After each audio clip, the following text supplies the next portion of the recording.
когда я пришла, послушала, вот Райбулханом все выступали, и, конечно, сразу приобрели, начали пить.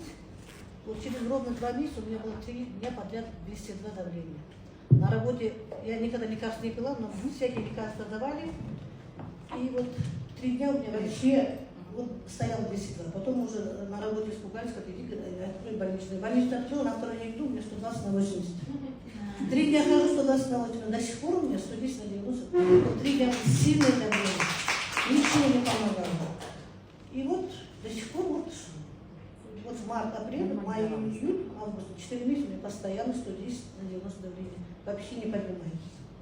А что из продукции вы пьете? Я только пила, утром мама встаю в 5 часов, пью по пол чайной ложки перфекты и итальянец. Один раз в день, да? Один раз в день.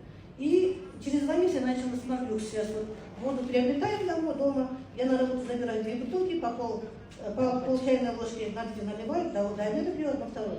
И вот через 3 месяца у меня началось, 3 года назад я сильно переболела ковидом.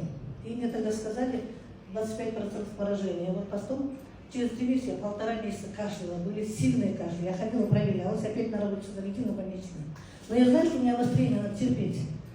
И вот ровно 1,5 месяца, потом раз она просто перестала кашлять.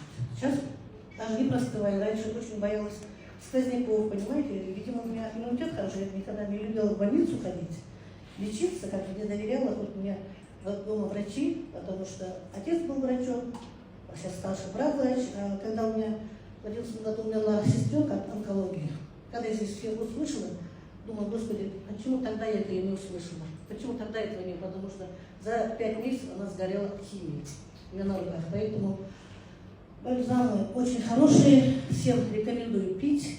Когда сюда прихожу, только я посуду хожу, потому что работаю, скоро на пенсию, все-таки сразу не уйдешь.